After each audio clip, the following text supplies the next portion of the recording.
Buenas tardes. Les pedimos a todos mantener sus equipos telefónicos en silencio y evitar levantar los celulares para no obstruir el tiro de la cámara. Gracias.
Ya se los acabo de decir. Ajá, sí. Exacto. Sí, exacto. Igual lo puedes reiterar cuando vayan entrando. Sí. Cuando vayan entrando lo vuelven a reiterar. Bueno, Claro.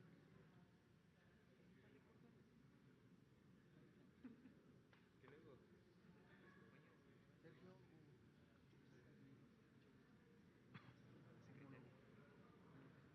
él es el mandamás de logística. Digamos también en eso. Haciendo de todo. De todo, güey. ¿Cuándo?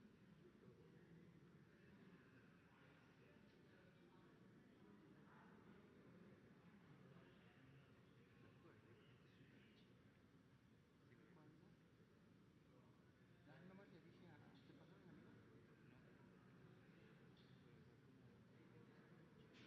¿Dónde le dije?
a empezar a entrar.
Muy buenas tardes a todos. Les damos la más cordial bienvenida a esta conferencia de prensa en el marco del diálogo de alto nivel en seguridad México-Estados Unidos. Encabezando ambas delegaciones, hoy nos acompañan Alicia Barcena, secretaria de Relaciones Exteriores; Antony Blinken, secretario de Estado de los Estados Unidos de América; Rosa Isela Rodríguez Velázquez, secretaria de Seguridad y Protección Ciudadana; Merrick Garland, fiscal general de Justicia de los Estados Unidos de América; y Alejandro Mayorkas, secretario de Seguridad Nacional de los Estados Unidos de América.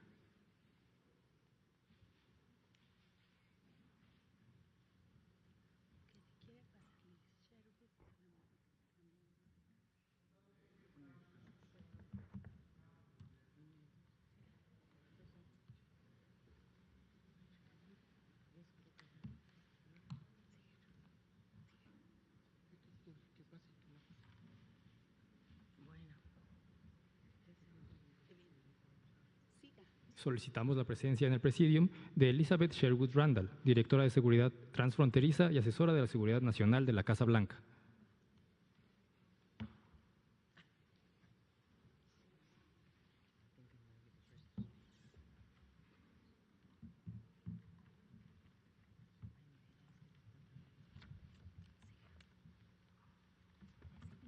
Le cedemos la palabra. Muy buenas tardes, estimados y estimadas representantes de la prensa, miembros de la prensa. Muchas gracias por acompañarnos, una disculpa por la demora. Hoy concluimos esta tercera edición del diálogo de alto nivel sobre seguridad entre México y Estados Unidos, que es uno de los mecanismos que tenemos establecidos entre los dos países y que dan cuenta, la verdad, del excelente estado de la relación bilateral. Yo quiero agradecer la presencia de mi colega secretario de Estado Antony Blinken, de Merrick Garland, de Alejandro Mayorkas, de Liz Sherwood y, por supuesto, siempre muy bien acompañada de Rosa Isela Rodríguez. Este es un mecanismo que forma parte del entendimiento bicentenario. Hay otro mecanismo que se llama el diálogo económico de alto nivel, que llevamos a cabo la semana pasada, presidido por el secretario Blinken, que es un diálogo también en materia económica. Y la verdad es que lo que hablábamos hoy es que tenemos una disyuntiva muy importante, que debemos aprovechar la extraordinaria situación económica que tenemos entre nuestros países en Norteamérica para, yo diría, construir una verdadera comunidad binacional y regional que nos permita consolidar e incluso aumentar el comercio bilateral, que hoy, por ejemplo, asciende a 855,000 millones de dólares, y una inversión que ya contamos en México de 15,000 millones de dólares de 2022 y este año asciende a 12,000 millones. Entonces, debemos aprovechar este momento tan importante y no dejarnos llevar por una retórica que nos pretende dividir o que nos pone como adversarios en lugar de socios y aliados. Nosotros como México apostamos fuertemente por un espacio que sea potente económicamente y que sea muy inclusivo socialmente y ambientalmente. Nos encontramos en esta reunión realmente intercambiando mucha información, muchas de las cosas que hemos hecho en toda esta etapa, que es una etapa muy rica, en donde del lado nuestro pues hemos invertido en la frontera, no solo para agilizar los intercambios comerciales y el tránsito de bienes y personas, sino para fortalecer la seguridad. Nosotros, fíjense, de parte de la Secretaría de la Defensa Nacional, pues están invirtiendo 15,000 millones de pesos en proyectos de modernización por parte de esta Secretaría en aduanas de México, en todas las fronteras, la frontera sobre todo terrestre, porque la reducción de solo 10 minutos en los cruces de carga, por ejemplo, de bienes, se traduce en un ingreso adicional de 25,9 millones de dólares. Así es de que por eso le damos mucha importancia. Por primera vez en este diálogo, además, se incluyó un tema muy relevante, que es el tema de la migración, y ahí quiero agradecerle a Liz Sherwood porque hemos tenido un diálogo y por supuesto, a nuestros colegas, secretario Blinken, Mayorkas y Merrick Garland, porque creo que como naciones vecinas hemos sido testigos de un fenómeno migratorio que ha alcanzado realmente niveles históricos. El mundo está enfrentando una movilidad humana histórica, masiva, y por ejemplo, para ponerles un caso, ayer se registraron 9,964 encuentros de personas migrantes en la frontera norte de México, en la frontera sur registramos 4.474 y en el estrecho de Darién 1.771. Una cifra que fue a la baja porque en las semanas anteriores teníamos cifras de 3.000 personas por día. Entonces, sí, hemos hablado de qué medidas podemos tomar de movilidad segura, ordenada y regular, usando estos mecanismos con los que ya contamos y desde luego agradeciendo también porque el gobierno de Estados Unidos ha abierto vías regulares de movilidad hacia Estados Unidos y ya se han alcanzado niveles hasta de 930,000 personas que han logrado cruzar de manera legal, ordenada hacia Estados Unidos.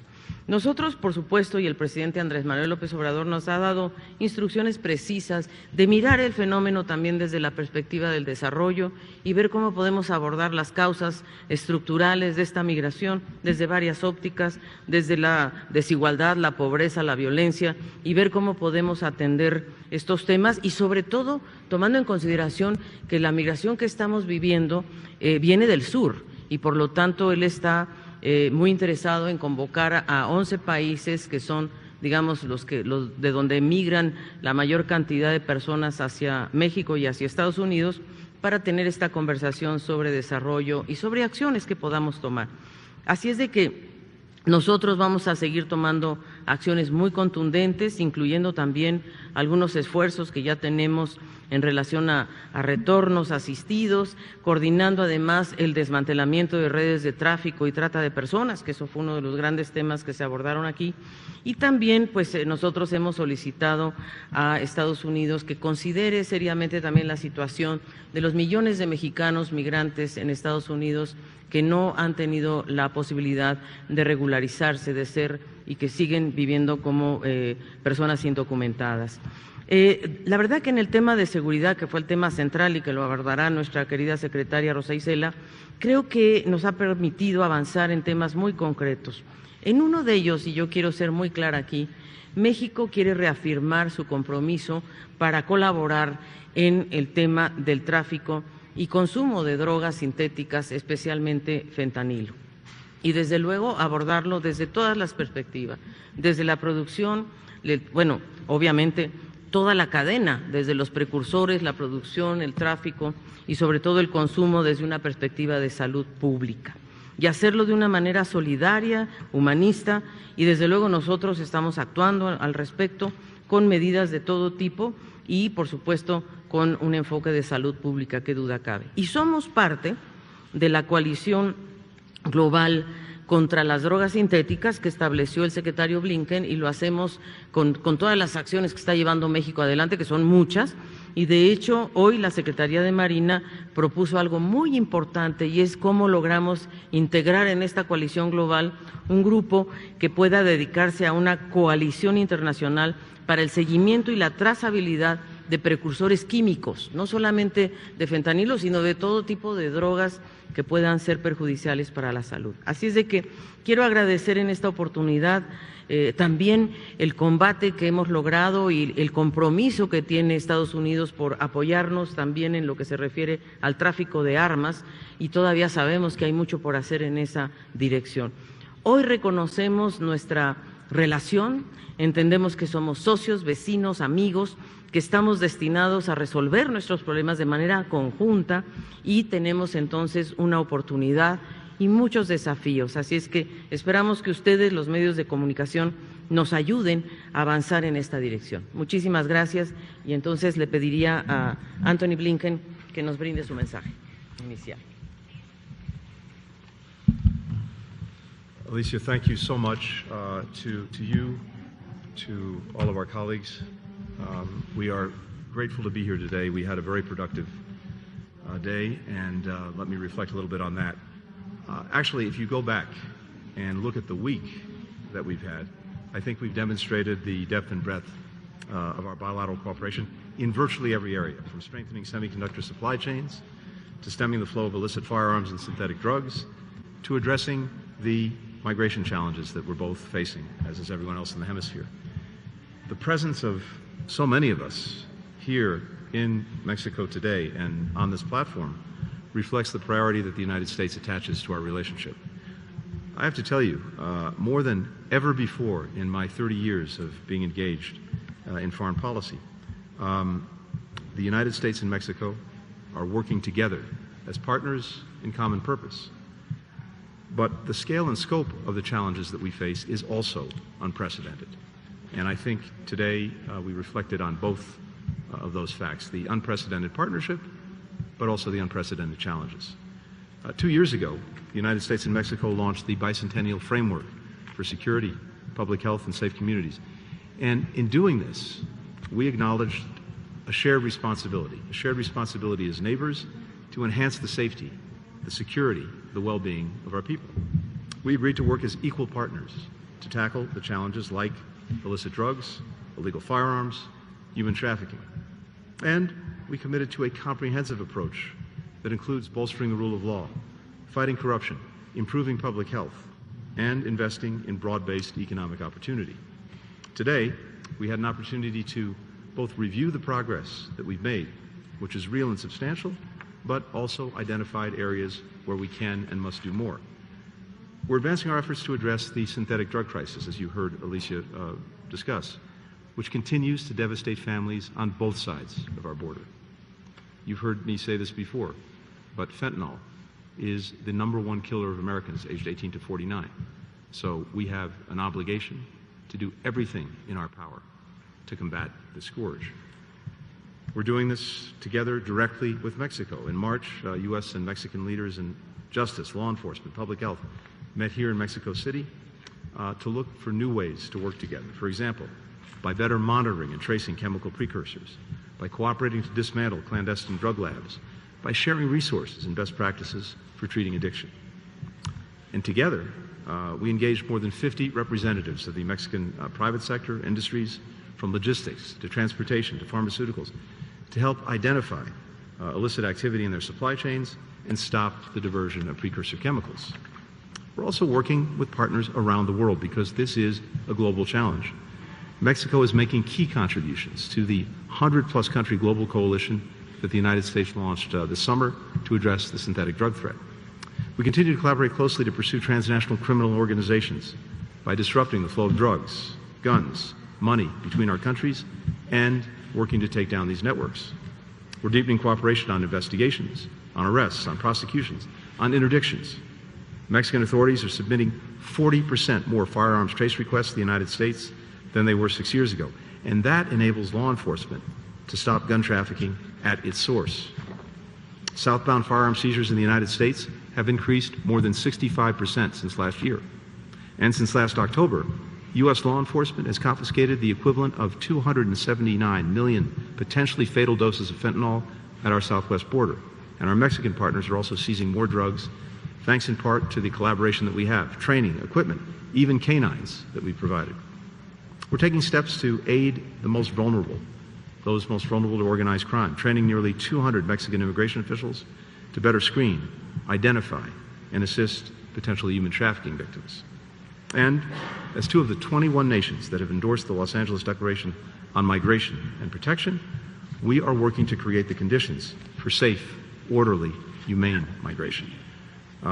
As you heard last night, Secretary Barcena and I joined a migration ministerial with our counterparts from Colombia and from Panama to advance these efforts. Today's dialogue, as you heard as well, included migration for the first time. This is a recognition that the issue has profound national security implications for the entire hemisphere. For our part, the United States is increasing refugee resettlement, and we're expanding legal pathways, including launching our Safe Mobility Initiative, so that people can find out whether they're eligible to come to the United States from their own countries without having to make the journey to our borders. We're providing temporary protected status to vulnerable displaced persons so that they can work legally in our country, meet labor shortages, contribute to our economy. Throughout the region, other countries are taking critical steps along these lines. Mexico is increasing its repatriations of third country nationals and tackling the root causes that drive people to leave behind their families, their communities, and put themselves in the hands of traffickers. Panama and Colombia are offering temporary protected status to displaced individuals, including Venezuelans and other vulnerable populations. But the scale of this challenge demands that we redouble our efforts, that we do more to improve and modernize border security, that we do more to increase legal migration pathways and protections, more to address root causes, and more to deter irregular migration, humanely, including through additional steps that you'll be hearing about today. With migration, as with all of our joint efforts, we're working to uphold our commitment to human rights. That's what our people expect. It aligns with the values that our nation y se share. alinean con los It's essential to principios de building our nuestras citizens' naciones, y trust, esto which también enables law mejora la... enforcement and justice officials to more effectively prosecute criminal networks. Each of us has no higher priority than keeping our people safe. By deepening our cooperation, we will continue to work toward that goal. Thank you. Escuchemos ahora las palabras de la secretaria Rosa Isela Rodríguez Velázquez. Muy buenas tardes a todas y a todos. Saludar a la delegación de Estados Unidos encabezada por el secretario de Estado, Anthony Blinken.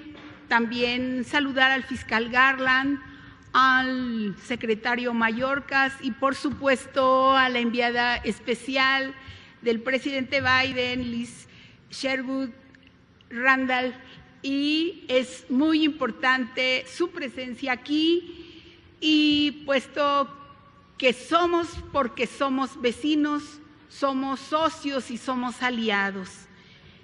Estamos concluyendo una muy importante jornada de trabajo del diálogo de alto nivel de seguridad. A través de las mesas que quedaron establecidas desde el establecimiento del entendimiento bicentenario, que se llaman proteger a nuestra gente, prevenir delitos transfronterizos, perseguir criminales, y hoy hubo una sesión especial sobre la migración. Ahí se expusieron avances y retos en esos temas. Y también hubo acuerdos y comentarios sobre algunas de las cuestiones. Algunas ya se están trabajando, otras son nuevas propuestas. Acordamos reforzar el trabajo de prevención del consumo de drogas sintéticas, en especial del fentanilo, con campañas para evitar que los jóvenes caigan en adicciones. Priorizar las causas que generan la violencia con programas sociales universales para que la población, en especial los jóvenes, cuenten con opciones de desarrollo y crecimiento. También llegar al fondo del origen de los precursores químicos. Reiteramos la cuestión del seguimiento de los precursores químicos, ya que México no es un productor de fentanilo, es un país de tránsito, y en el país no se han detectado laboratorios dedicados a ellos. También lo importante que aquí estaba diciendo ahora nuestra querida canciller Alicia Barcena, de efectuar una coalición, una reunión de países productores de precursores químicos de uso dual para regular el mercado, para establecer controles y evitar el tráfico ilegal. De esta manera actuamos en favor de la salud de nuestros pueblos. Esta es una propuesta de la Secretaría de Marina y vamos a avanzar en la coalición que actualmente tiene Estados Unidos en este tema. Llegar a un acuerdo internacional en beneficio de las poblaciones para que los precursores químicos se comercialicen con todas las reglas y los controles de los destinos finales. Y también pues continuaremos en la persecución de las organizaciones criminales que compran, fabrican y distribuyen las drogas sintéticas. Otro punto es la solicitud de México al apoyo del vecino país para frenar el ingreso ilícito de armas de alto poder. También las autoridades de ambos países nos comprometimos a combatir las bandas que trafican con personas. Esta labor coordinada entre nuestras naciones tiene el objetivo común de regresar la paz y tranquilidad a nuestras comunidades.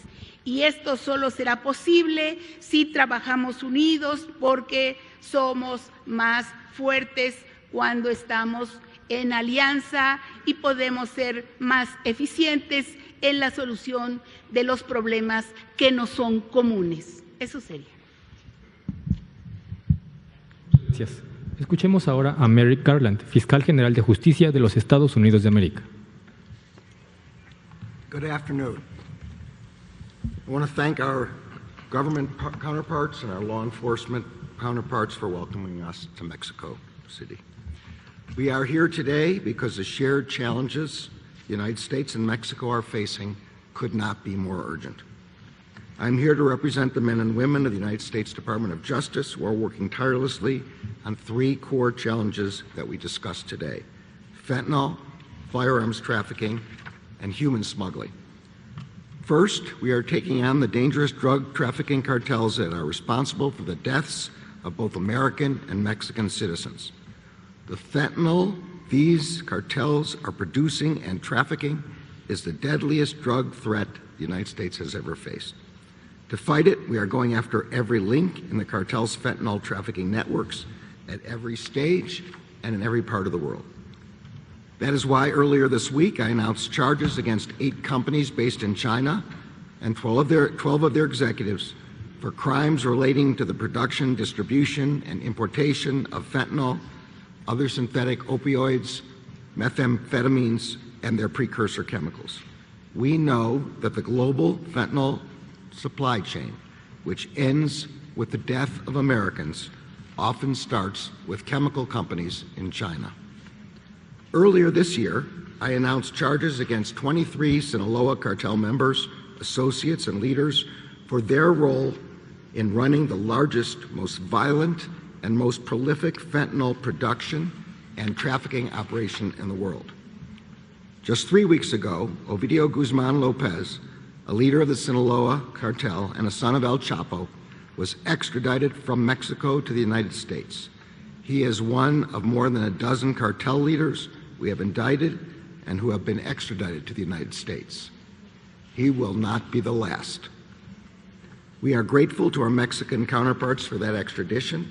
We recognize that these cartels are terrorizing Mexican communities, and we recognize that this action would not have been possible without the sacrifice of Mexican law enforcement and military service members who gave their lives in pursuit of justice. And just last week, our countries' work together also resulted in another critical arrest. Last Thursday, we charged a defendant in connection with the horrific fentanyl poisoning of 4 children at a daycare center in New York. One of those children, who was just a year old, tragically died. Our counterparts in Mexican law enforcement helped us ensure that the defendant will face justice in the United States. Our agents and prosecutors at the Justice Department are working every day to get fentanyl out of our communities and bring to justice those who put it there. Second, the Justice Department is fighting the firearms trafficking from the United States to Mexico that we know helps arm these cartels. We are putting to use new authorities granted to us by the United States Congress to prosecute gun traffickers and seize illegal guns. Under those provisions, just last month, we charged and arrested 7 defendants in Texas for buying over 100 guns later trafficked to Mexico. The month before, we charged 5 defendants in North Carolina in a conspiracy to smuggle guns illegally into Mexico, including AK-47 style rifles. In July, a defendant was sentenced to federal prison for attempting to smuggle thousands of rounds of ammunition from the United States to Mexico. And we are continuing to disrupt firearms trafficking through our Operation Southbound. That operation includes 9 multi-agency firearms trafficking task forces all along the U.S.-Mexico border. Third, we are disrupting the human smuggling operations that put people's lives at risk for profit and violate our laws. In 2021, I directed the formation of Joint Task Force Alpha, a collaboration between the Departments of Justice and Homeland Security to target the most prolific and dangerous human smuggling groups.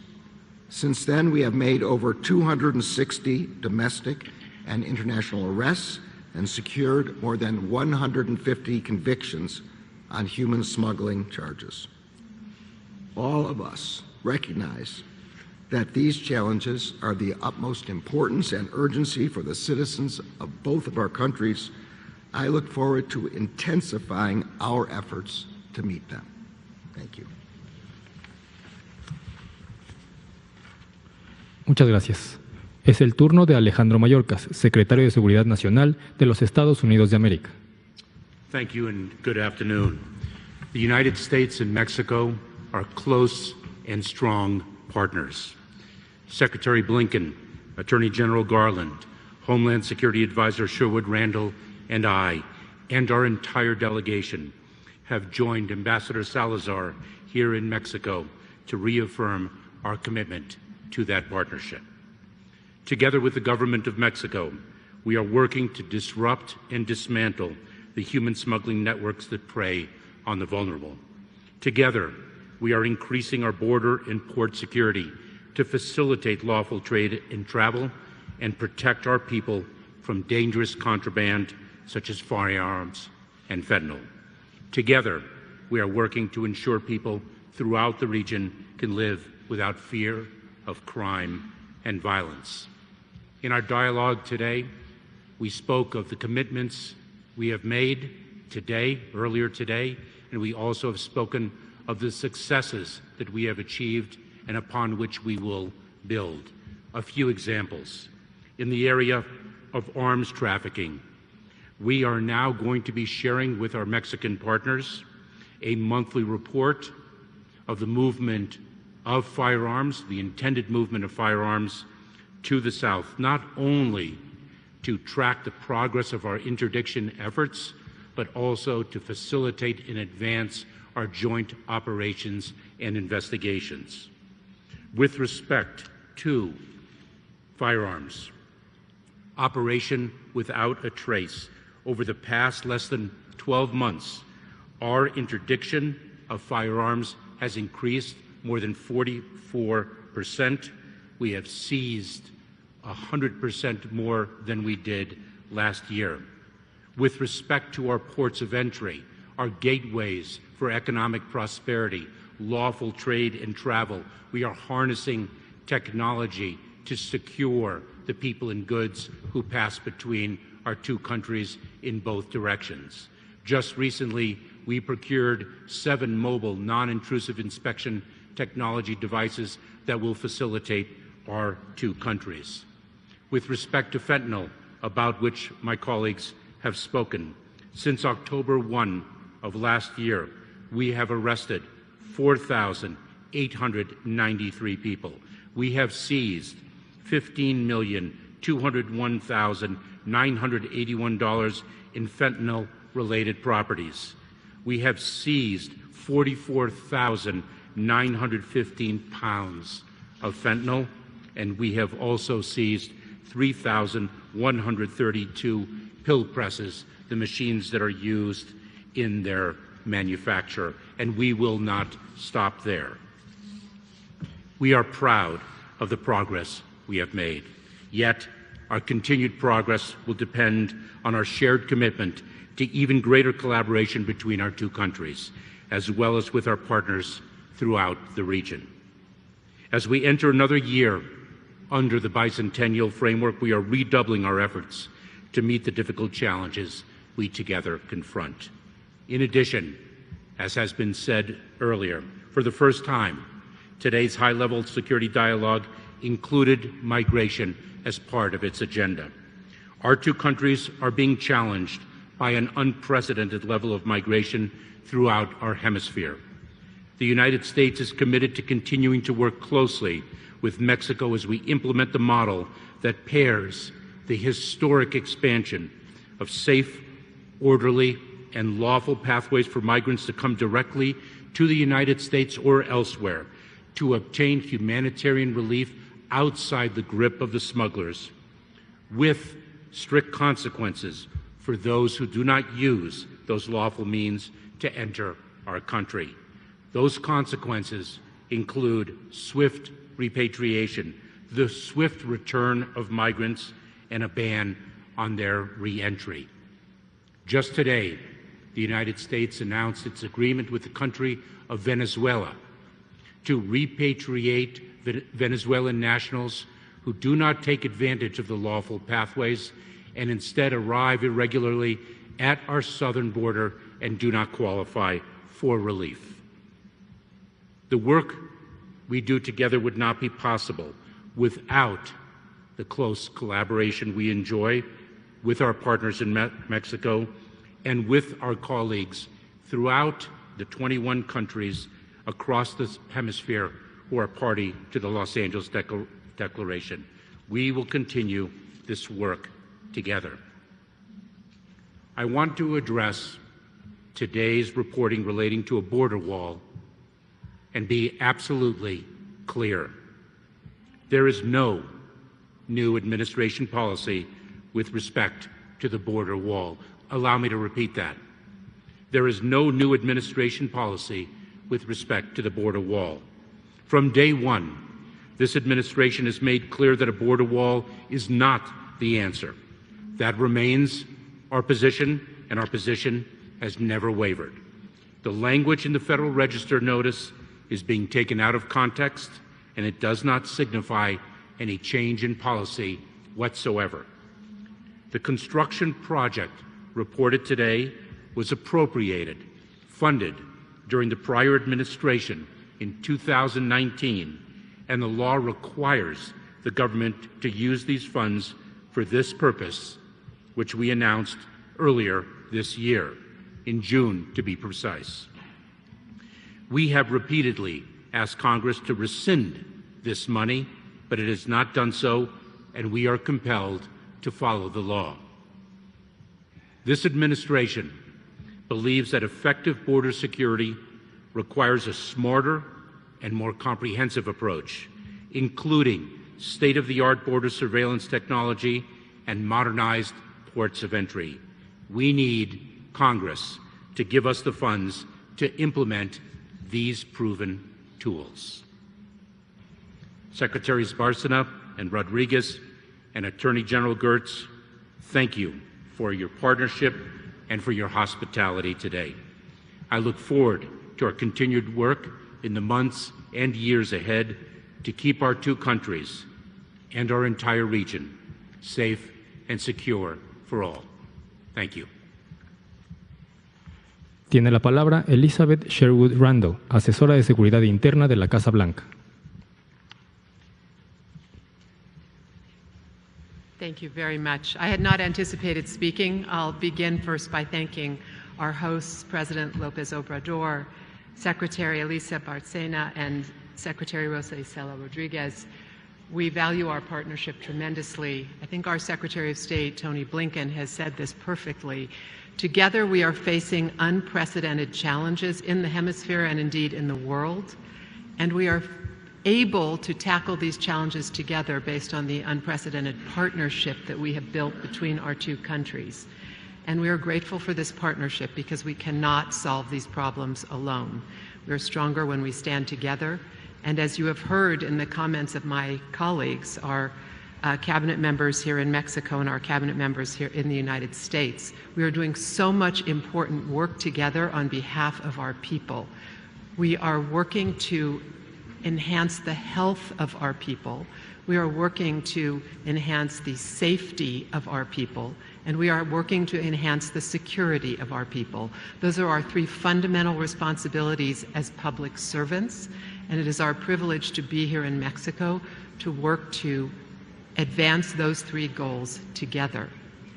We have made progress on multiple topics on our agenda, as you have heard already. First of all, we have discussed the importance of developing approaches that enable us to tackle the human crisis of irregular migration that is both a humanitarian challenge a public health challenge, an environmental challenge, and a security challenge for the entire hemisphere, and especially for our two countries, which are experiencing the enormous surge at our borders. Second, we are working together to tackle the fentanyl problem and more generally the synthetic opioid problem that is killing so many Americans and so many others as well, and to ensure that we do everything in our power to stop the shipping into Mexico of precursor chemicals and pill presses and the shipping into the United States of these deadly drugs that are causing the loss of so many people and especially our young people. Third, we are working very hard together to reduce the arms trafficking that is coming principally from the north to the south and do everything in our power to reduce that flow, which is also creating great risk for our peoples. And fourth, we are working together to tackle the challenge of transnational organized crime, which is of course related to the two prior topics, both arms trafficking and drug trafficking, and use every tool in our toolbox to reduce the threat that that presents to our peoples. With that, again, I thank you for your hospitality and your partnership and look forward to continuing our important work together for many months to come. Muchas gracias. A continuación vamos a dar pie a nuestro rol de preguntas, para lo cual le pido a la periodista Saraí Méndez de Noticieros Televisa que haga su primera pregunta.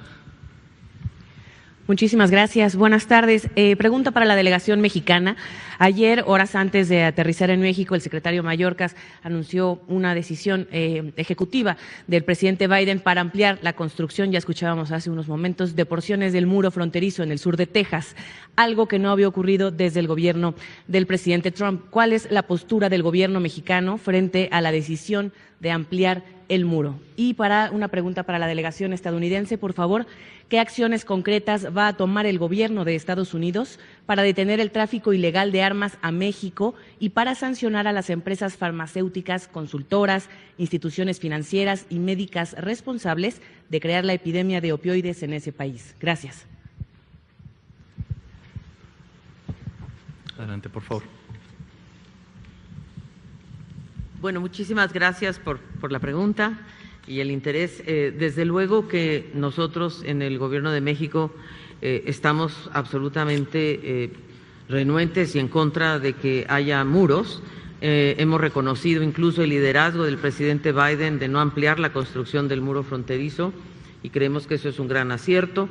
Los diálogos de estos días han sido exitosos en ese aspecto porque lo que estamos convencidos es que edificamos puentes y no muros, rechazamos boyas y alambrados y ratificamos nuestra cooperación. Hemos contado con la cooperación de Estados Unidos, sobre todo cuando se produjo el problema del río Bravo con las boyas y contamos con el apoyo del gobierno federal de Estados Unidos, que ellos nos ayudaron, o más bien hicieron una demanda al Ministerio de Justicia para que estas boyas fueran retiradas y definitivamente creo que el secretario Mayorkas ha aclarado muy bien, pienso yo, lo que sucedió en este caso. O sea, lamentablemente coincide ese anuncio con la visita de ellos, pero en realidad lo que yo entiendo es que lo que sucedió es que esta no es una nueva política, no es una decisión política nueva, no es un anuncio de una nueva barrera, sino que es un presupuesto que ellos ya tenían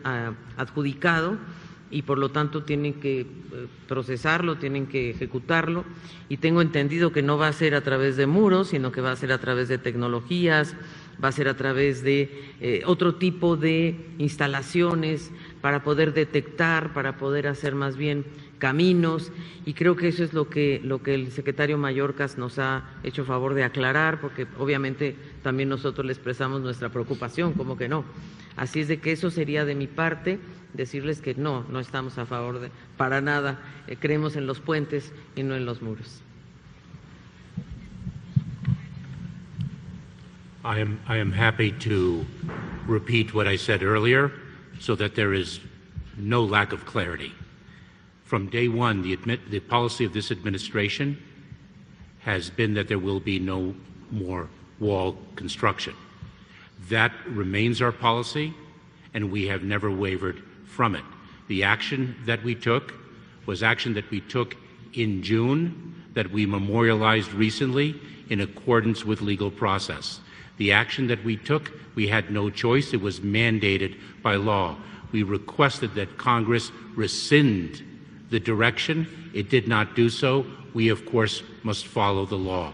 Our policy remains as it was since day one. We are opposed to the construction of the wall.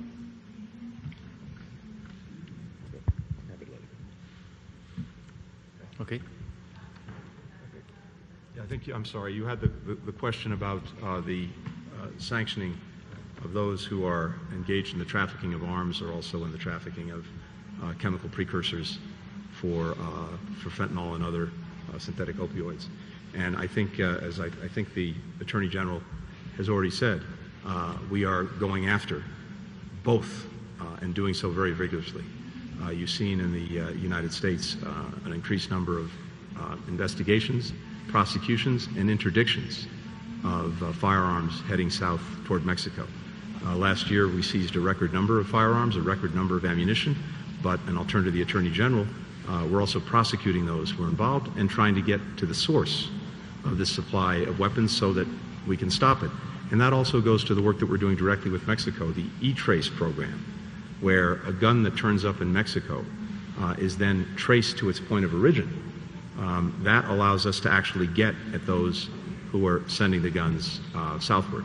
And with regard to the pharmaceuticals, the chemicals, I think, again, as the Attorney General laid out, we have vigorously worked to prosecute those who are engaged in the illicit diversion of chemical precursors that turn into fentanyl or other synthetic opioids. And I think he laid out just this week a number of additional steps we've taken to prosecute those who are involved in those kinds of activities.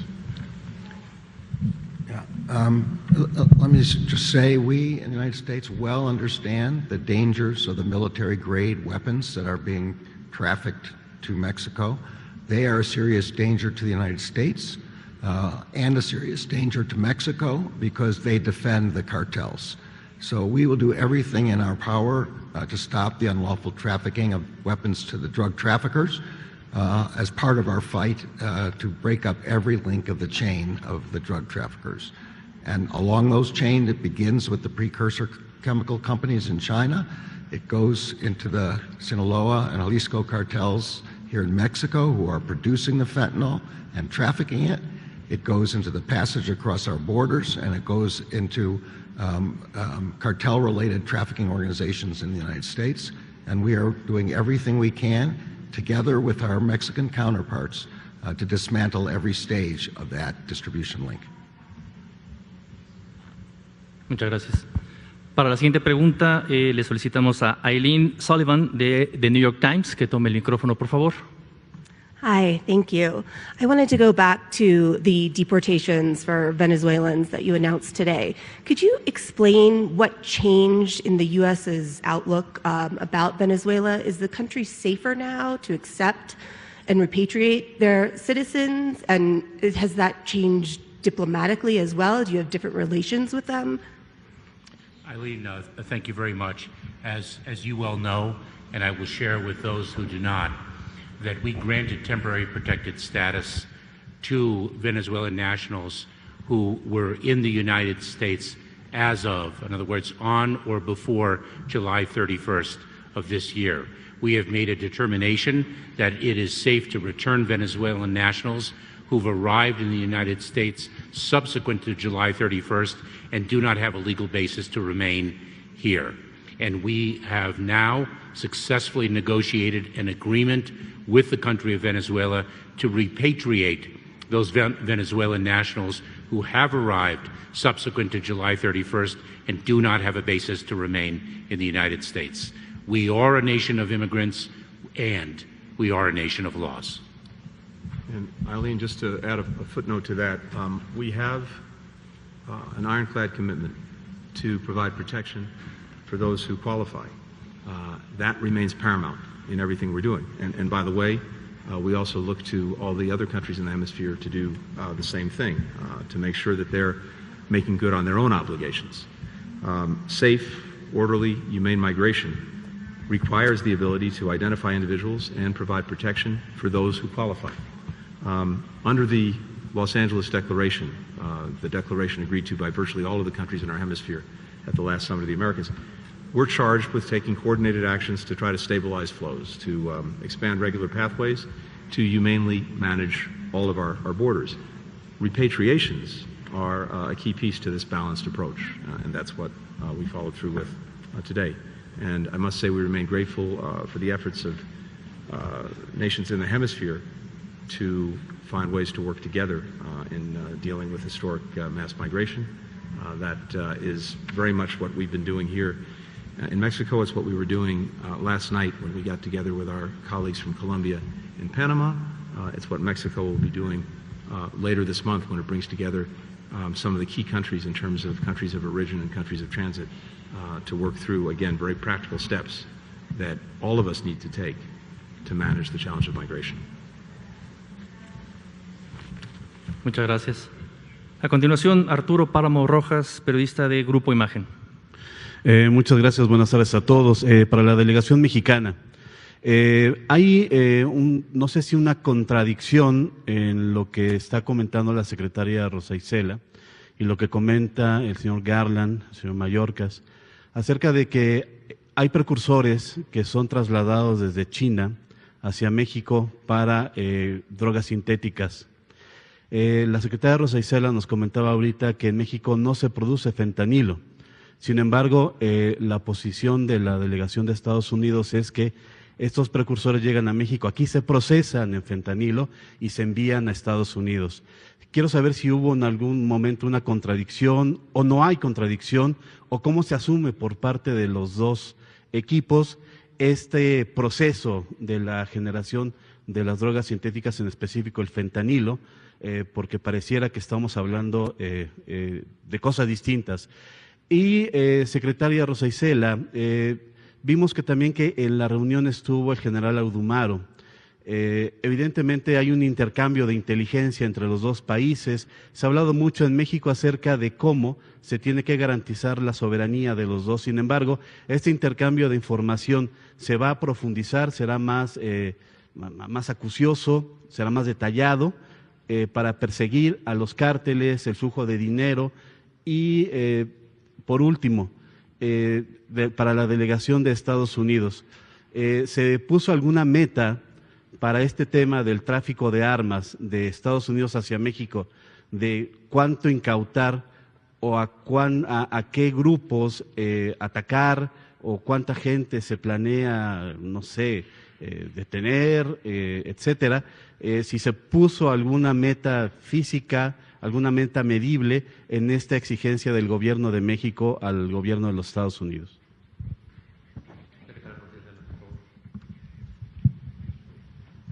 Sí, efectivamente, la aclaración es que no hay ninguna contradicción en la posición de Estados Unidos y de México.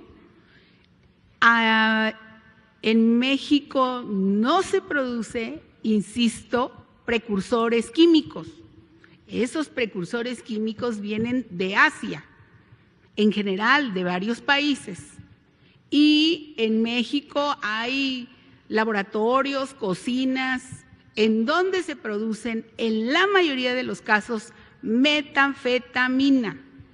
Hay algunos, debe haber algún tipo de llegada a México de fentanilo y sí, efectivamente pasa hacia Estados Unidos, pero insisto que México no produce fentanilo, lo quiero decir bien.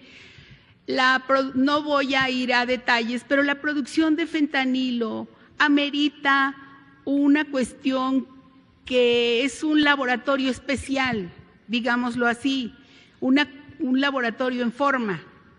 Entonces llega 1 kilo o medio kilo o unos gramos de fentanilo y esos gramos, esos pocos gramos que llegan de otros países, porque en México no se produce fentanilo, pasa por la frontera y efectivamente se hace una mezcla con otras sustancias y otros precursores químicos y produce todos los daños a la población.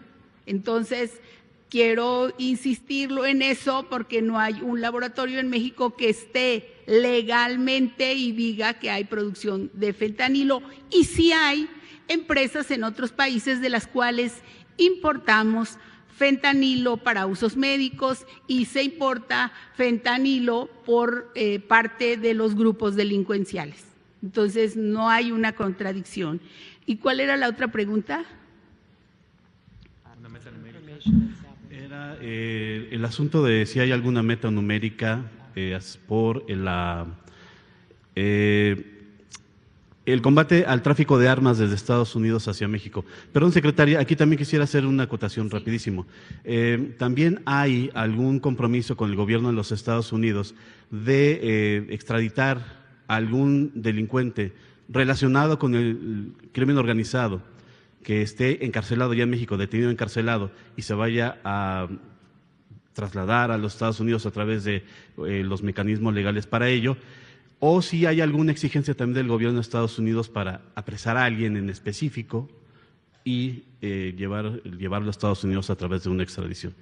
Sí, de la cuestión que refiere de las extradiciones, es la Fiscalía General de la República con la contraparte de la Fiscalía General de Estados Unidos, quien lleva los procesos, incluyen, digamos, en la parte jurídica a la Cancillería, y en general pues son trámites que se hacen normalmente y que pues nosotros siempre estamos en la disposición de cumplir con la legalidad de esos trámites, pero son cosas, todas las extradiciones que se hacen cotidianamente en nuestro país, y también llegan personas que vienen extraditadas de Estados Unidos y de otros países. Digamos que son gestiones cotidianas que se realizan de diferentes delincuentes y que siempre estamos en la disposición de apoyar cuando se cumplen con la legalidad absoluta. Entonces, pues van a seguir las extradiciones que están en la ley y que tienen un sustento jurídico. No sé si la canciller quiera intervenir sobre el tema. Bueno, dos cositas rápidas. Yo creo que hay que aclarar un par de cosas. México no produce precursores de fentanilo, eso está clarísimo. Los precursores nos llegan sobre todo por la vía de los puertos, y llegan lógicamente algunos precursores que se le llama de uso dual, es decir, precursores que son por la vía legal utilizados para cosméticos, farmacéuticos, etcétera. Y por supuesto hay una vía de ilegalidad, que esa es la que estamos realmente trabajando muy fuerte cooperativamente con Estados Unidos y con otros países. Y ahí es donde la Secretaría de Marina propuso algo muy importante, que es esta coalición internacional para el seguimiento y trazabilidad de precursores químicos, ya no solamente para fentanilo, sino para todo tipo de drogas sintéticas. Entonces, eso es un tema. Ahora, obviamente que no existen laboratorios legales de producción de fentanilo en México, más faltaba, ¿verdad? Lo que hay son laboratorios ilegales, y eso sí es lo que se ha encontrado, y ahí es donde se han hecho incautaciones de laboratorios clandestinos, y ahí es donde estamos también colaborando. Hay que aclarar que uno de los temas, yo creo que centrales en Estados Unidos, es que el consumo de fentanilo en los jóvenes muchas veces es un consumo que ellos mismos no saben que lo están consumiendo, porque viene en un formato de drogas mixtas, ¿verdad? Entonces un joven cree que está consumiendo una droga y en esa droga viene adicionado fentanilo, y eso es lo que se llama drogas mixtas. Eso sí, en México no producimos drogas mixtas, pero laboratorios clandestinos, claro, y eso es lo que estamos precisamente persiguiendo a través de la criminalidad internacional. En relación a las extradiciones, nosotros tenemos un procedimiento en México, lógicamente, y el fiscal Garland, por supuesto, lo conoce bien, nuestro fiscal también lo conoce bien, y es que cada país pues solicita la extradición de determinados delincuentes que son procesados en sus propios tribunales, ¿no? O sea, nosotros por supuesto que tenemos algunas solicitudes de Estados Unidos, de tribunales de Washington o de Texas o de etcétera, que se evalúan con mucho cuidado y los evalúa precisamente la Fiscalía General de la República. Y bueno, entonces se evalúan esos casos. En este momento, pues la verdad, revelar casos, pues no es el punto, ¿verdad? Pero claro que hay solicitudes, como nosotros también tenemos solicitudes de extradición a Estados Unidos, ¿no? Y a Israel y a otros países. Claro, tenemos Argentina, o sea, hemos hecho solicitudes concretas de personas que han cometido delitos en México y por lo tanto pedimos que sean extraditados para que sean procesados en nuestro país. Lo mismo pasa con Estados Unidos, nos piden que procesemos y que detengamos personas que han cometido delitos de, por ejemplo, de daños a la salud o de algún tipo de delincuencia en Estados Unidos. Es que ese es un proceso normal, digo, no sé si normal, ojalá y no tuviera que pasar, pero es un procedimiento que seguimos todos los países y que sin duda estamos colaborando en ello. Muchas gracias, canciller. Gracias, secretaria Rodríguez. Para cerrar esta conferencia de prensa, no sin antes agradecer la presencia de todas las y los representantes de los medios de comunicación esta tarde, le pedimos a Tracy Wilkinson del LA Times que haga su pregunta. Oh, thank you. Hi, thanks. Returning again to fentanyl for just a second, Secretary Blinken, you have talked about how important this is, top of the agenda, and both you and Secretary Barcena have outlined a lot of very important steps. But as you know, President López Obrador was very slow in recognizing the extent of Mexico's role in this crisis, and even now we're hearing a little bit of denial about whether it's produced here or not. So my question is, if you come away now thinking you have a strong, firm, solid commitment from the President to really do all it takes to combat the production and transport of fentanyl. And then my second question, you also have spoken a couple of times today about the importance of human rights within the context of law enforcement. In Mexico, under this government, the military has taken on extraordinary powers, economic powers, political powers, and in law enforcement. So and as you know, its human rights record is quite notorious. So my question is, to what extent does that role, the dominance of the military, complicate U.S. efforts to work with Mexican law enforcement? Thank you. Your question is asked to Mexico or to the U.S.? Mostly to Blinken, but feel free to join in. No, please, por favor. No, I want to ask who the question was directed to. I'm happy to cede, Tracy. First, let me start by saying this. We were very appreciative of President López Obrador for the time that he gave us this morning, and we had an extremely positive, productive conversation. I think it reflects the fact that President López Obrador and President Biden from day one have set a common direction for the relations between our countries, and our job has been to carry that out and try to make it real. And when it comes to fentanyl, synthetic opioids, I have no doubt about Mexico's commitment to working collaboratively to deal with this huge challenge that we both face because it's affecting people in Mexico just as it's affecting so many Americans. And it's not simply a commitment of words, as important as that is. It's a commitment in deeds. You've heard us talk already about the work that we've been doing in collaboration, in partnership, working together to seize and investigate clandestine labs for the production of fentanyl, preventing the diversion of the precursor chemicals. In fact, Mexico came up with a very important initiative today that we're going to follow through on. I think it'll be incorporated, as the Foreign Minister said, in the work of the Global Coalition against synthetic opioids that we established this summer to get at the diversion of chemical precursors.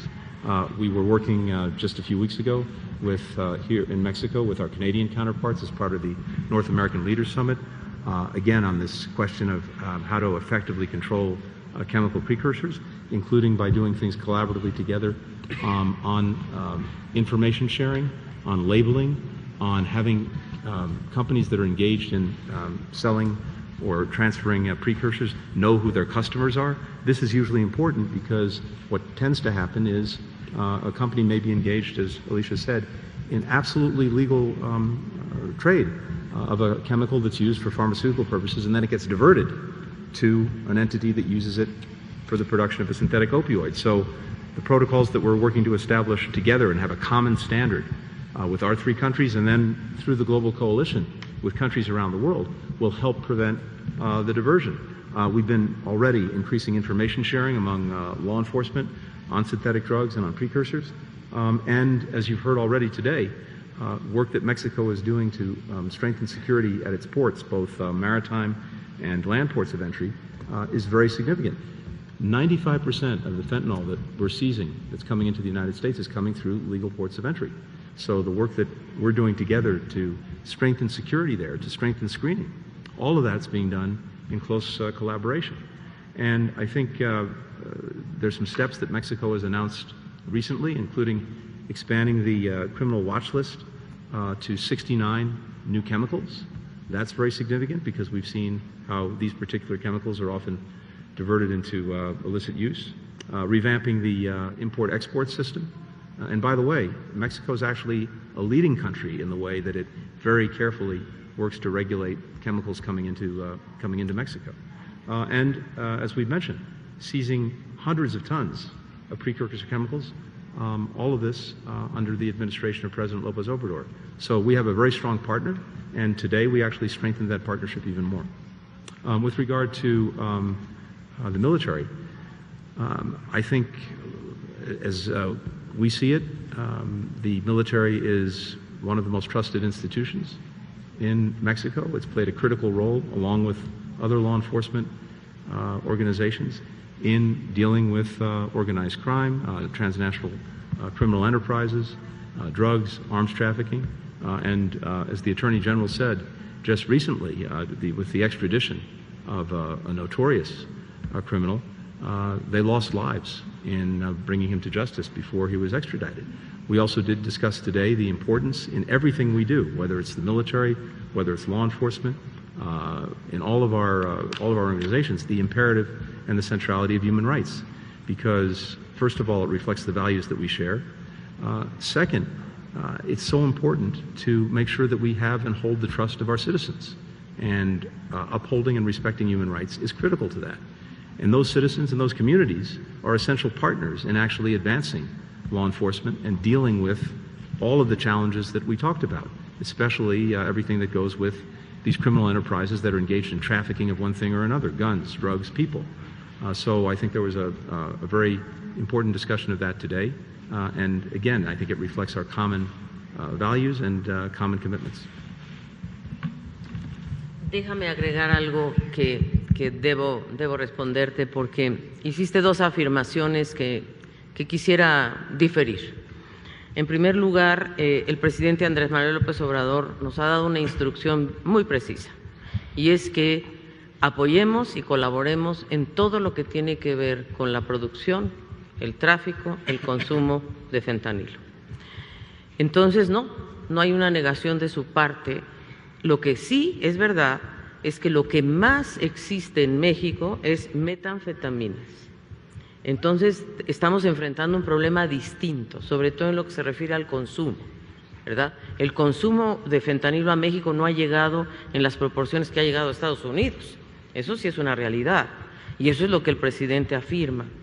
Y porque, en realidad, él lo que también afirma es que se trata de también abordar este tema desde una perspectiva de salud pública, de adicciones, de ver cómo combatimos las causas realmente de por qué la gente está consumiendo drogas en general, digo yo, y claro que en estas drogas, como te digo, en Estados Unidos sobre todo, pero también en Europa y en los países a donde va el destino de estas drogas, llegan con mezclas, y eso es donde los jóvenes o la gente se confunde, y lo que sucede es que no es lo mismo el efecto del fentanilo que el efecto de las otras drogas. Esa es la realidad que estamos viviendo hoy, que una punta de lápiz, veíamos, ¿no?, una punta de lápiz de fentanilo o One Pill Can Kill, ¿no? Como la campaña que están haciendo en Estados Unidos. Esa es la primera afirmación. Y la segunda, creo que hay que reconocer que en el caso de México la Secretaría de la Defensa está jugando un papel muy importante, sobre todo en la frontera. Están a cargo de los, yo diría, nosotros tenemos 60 cruces fronterizos entre México y Estados Unidos, terrestres y pluviales. Y tener un control de esos cruces es fundamental. Y ahí la Secretaría de la Defensa y la Guardia Nacional juegan un papel extremadamente importante. Y eso no solamente en el norte, sino también en el sur. Así es que eso hay que decirlo. Y lo mismo pasa con la Secretaría de la Marina, que ha tomado el control de los puertos, porque antes esto se manejaba por medio de otras empresas o incluso se tercerizaba, con mucha corrupción involucrada. Entonces, lo que se está buscando es regularizar, legalizar, hacer las cosas con orden, con tecnología, con colaboración, y eso en este momento pues se le ha encargado precisamente a la Secretaría de la Defensa y a la Secretaría de la Marina. Y yo debo decir que nos han brindado toda la colaboración, por lo menos en el caso de la Secretaría de Relaciones Exteriores. Realmente la colaboración ha sido extremadamente positiva. Yo no sé si Rosa Isela quisiera agregar algo. Sí, muy breve, solamente para decirles sobre números primero.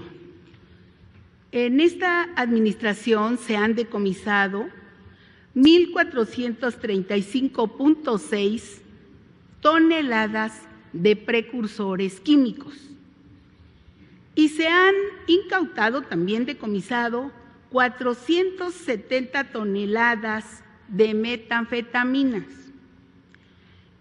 También por el trabajo de las Fuerzas Armadas se han decomisado 184 toneladas de cocaína y de fentanilo 7.6 toneladas. Entonces, solamente decir esos números para que se vea la diferencia, y los casi 2,000 laboratorios que informábamos en la mañana que han sido destruidos, que forman parte de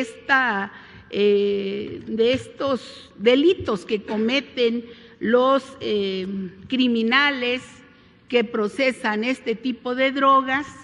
Es importante señalarlo. Y la otra, pues sí, estamos con una total cooperación con el gobierno de Estados Unidos. Esa es la instrucción que hemos recibido de parte del presidente, y vamos a seguir combatiendo los cárteles y vamos a seguir en el compromiso de que no haya impunidad en esta enfermedad que hacen hacia los jóvenes, que los contaminan. Por supuesto que estamos con toda convicción trabajando en esa labor y no la dudamos, y no tenemos dos discursos. Tenemos el discurso de trabajar como lo hacemos todos los días en el Gabinete de Seguridad. Eso sería mi intervención. De 6 a 7 de la mañana. Bueno, muchísimas gracias, queridos medios y comunicadores. Espero que haya sido útil esta reunión. Agradecer nuevamente la presencia de nuestros amigos de Estados Unidos, y yo quiero agradecerle a nuestro equipo de la Cancillería, que ha jugado un papel tan importante, el embajador Esteban Moctezuma, Roberto Velasco con todo su equipo, Martín Borrego con todo su equipo, y bueno, tenemos además a la unidad, ¿cómo se llama?, de inteligencia financiera, que es muy importante. Procurador fiscal, Arturo Medina, tienes toda la razón, Arturo Medina, que además también, que no hemos hablado aquí de eso, estamos trabajando en los flujos ilícitos financieros, que también hay que cortarle la ruta al dinero ilícito. Muchas gracias a todas y a todos. Gracias. Thank you so much.